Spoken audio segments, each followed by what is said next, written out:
what are some of your favorite dishes that you like to make for a big group, or things that you have found work really well for a big group? For a big group, I'm always thinking ahead of what's going to hold the best. Oh, so sure. that I can kind of prep it ahead of time. Things like potatoes hold really well. Yeah. Some certain casseroles will hold really well. So if like a stuffing and, a corn casserole or whatever. I'm also really big on how can we make sure we have different colors, different textures, different flavors. Sometimes a Thanksgiving plate looks and tastes the same.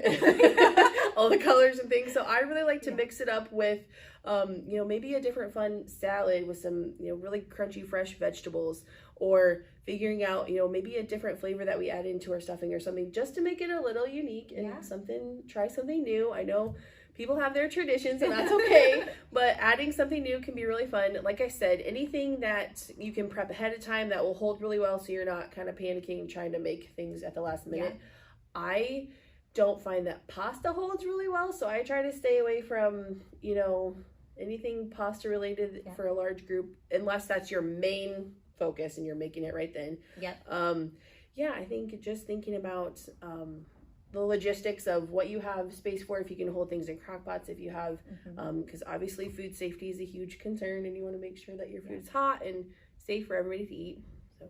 Yes, well, and I love how you mentioned colors and textures, because that's something that I do not. I'm like, oh, here's the traditions, here's the staples. Let's just do that. That's okay. Yes, but I feel like hearing that is just something I've never even thought about. So this year I'm going to try and make maybe just one new dish. And just add another element into it. I don't know why it's never crossed my mind before, but we do a really popular salad at the restaurant, and it has different fall fruits. So we have pears and apples, add a little crunch, some toasted pecans. You can throw in maybe some dried cranberries and some fresh greens just to liven it up a little bit. And then, if you have a good vinaigrette on there, then it just brightens everything up, and just something a little fresh. Yes, I love that. I love to add a fresh element. A little fall in there. Yes. Little fall. Yes. And then just make sure, and also make sure your tablescape and your plate look so pretty. Oh, I love that. You're all about full making detail. It pretty. Yes, full detail, which is so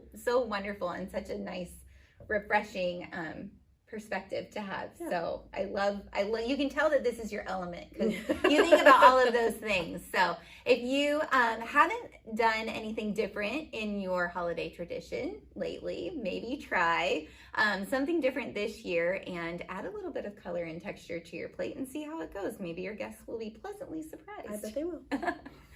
For more tips and inspirations for your future celebrations, be sure to follow us and subscribe.